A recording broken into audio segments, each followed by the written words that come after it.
Bonjour et bienvenue pour cette nouvelle chronique du Moulin. Nous sommes à l'Académie de l'Acte au Moulin de Beaupré.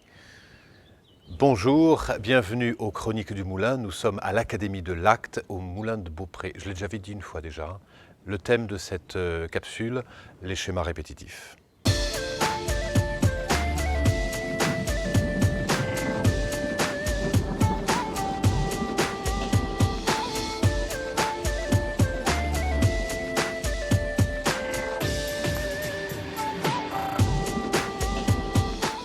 Je suis heureux de vous accueillir sur cette chaîne YouTube. On commence à se connaître. En tout cas, moi, j'ai de plus en plus de plaisir à tourner ces vidéos, pour partager des expériences, pour voilà, vous donner quelques outils en toute humilité, en toute simplicité, pour partager des moments forts qui ont été vécus et vous aider, vous accompagner sur votre chemin, semaine après semaine, chronique après chronique, pour reprendre le pouvoir sur votre vie, pour jouer le rôle de votre vie, devenir l'acteur de votre vie, l'actrice de votre vie.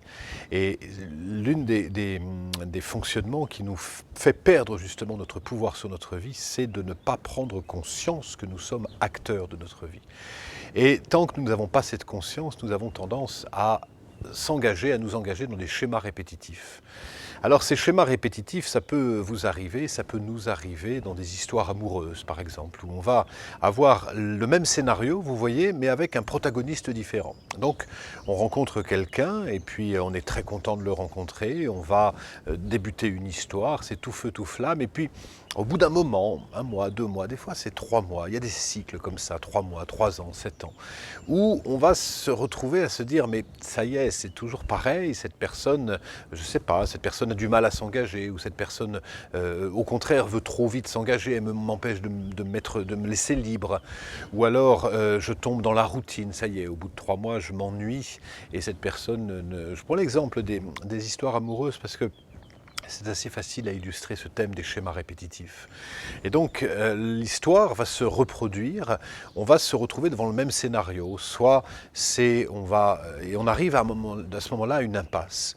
Et dans cette impasse, il y a au moins 3 issues possibles. La première, c'est de se dire, ça y est, c'est pas la bonne personne, et donc je vais changer de partenaire et je vais rencontrer quelqu'un d'autre. Donc on va avoir une petite période de célibat et on va rencontrer quelqu'un, soit qui est exactement le même processus, soit qui est exactement le processus inverse, ce qui revient au même. Il y a un film, il faudrait que je me retrouve le titre, un film avec Bruce Willis qui est exceptionnel par rapport à ça, qui raconte l'histoire d'une femme qui vit avec un homme, et cet homme est très plan-plan, il arrive tous les soirs, il rentre à 8h moins le quart, il pose ses chaussures dans le placard, il met la table, et puis il se met à table, il raconte la journée, et puis le soir à 10h30, il regarde sa montre, il se dit bon, je crois que ça serait bien d'aller se coucher, il va se coucher, et toujours la même histoire. Et au bout d'un moment, cette femme n'en peut plus, et donc elle quitte cet homme, elle rencontre à ce moment-là un mec super joué par Bruce Willis qui l'emmène sur sa Harley Davidson pour aller voir le lever du soleil. Donc dans un cadre complètement surprenant, et bien sûr la femme se laisse embarquer en se disant voilà exactement quelque chose de nouveau.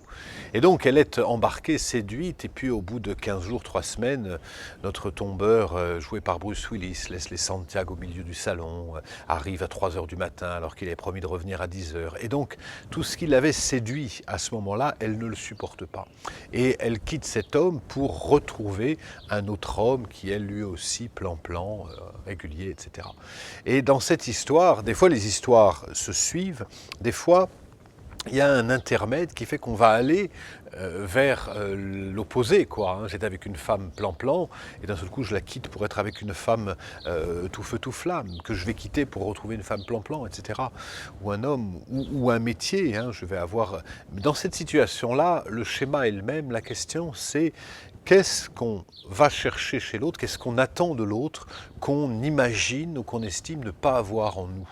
Et plus on est dans cette situation de manque affectif ou de manque, plus on va attendre que l'autre nous nourrisse. Et là, on rentre dans un scénario répétitif qui est d'attendre que l'autre vienne nous apporter quelque chose qui nous manque. La sécurité, la stabilité, la joie, le pétillement, la créativité, la spiritualité.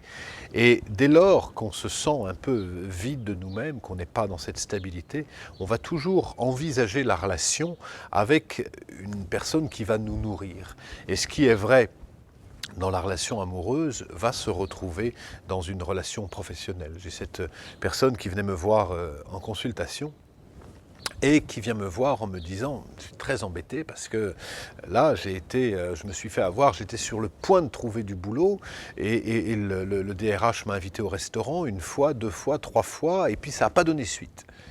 Et je dis, tiens, c'est étonnant, un DRH qui t'invite trois fois au restaurant, mais qui ne te fait pas de contrat. Et puis elle me dit, oui, c'est comme la fois où j'avais travaillé dans une agence immobilière, et puis on avait passé 3 mois, il n'a toujours pas voulu me faire de contrat. Et puis la fois d'avant, où j'avais cette situation où je n'avais pas de contrat. Et là encore, on avait un schéma répétitif qui revenait en place, c'est-à-dire que cette personne travaillait toujours dans un cadre législatif très, très flou. Il n'y avait pas de contrat, il n'y avait pas de cadre clair. Et tant qu'elle n'a pas fait le travail en elle-même pour retrouver ce cadre précis, où je pense encore à cette personne qui attirait encore avec elle une personne dépendante. Donc une fois elle était dépendante de l'alcool, après elle était dépendante du sexe, après elle était dépendante d'autres choses. Et le schéma est le même, on va attirer à nous une personne dépendante, soit parce qu'on est en train de reproduire un schéma. Alors ce schéma, c'est toujours intéressant d'aller un peu dans l'introspection pour se dire quelle est la nature de ce schéma. Une fois qu'on a identifié, découvert la nature de ce schéma, on a fait la moitié du boulot. Après, on n'a plus besoin que de reprogrammer ce schéma, déprogrammer celui-là et en reprogrammer un autre. Et le schéma répétitif était en l'occurrence, j'attire à moi une personne dépendante, ou je peux avoir attiré à moi une personne qui a du mal à s'engager. Dans chaque situation, vous avez une opportunité de vous dire qu'est-ce que cette personne me renvoie à moi en tant que fonctionnement, en tant que schéma et en tant que croyance. Je vous promets une vidéo prochainement sur le thème des croyances limitantes et prendre conscience que les schémas se reproduisent tant que nous reproduisons des croyances sur nous, sur l'autre, sur la femme, sur l'homme, sur l'enfant, sur l'argent. Et si visiter nos croyances, c'était la meilleure façon de ne pas reproduire nos schémas répétitifs et de vivre chaque jour comme s'il était le premier ou le dernier.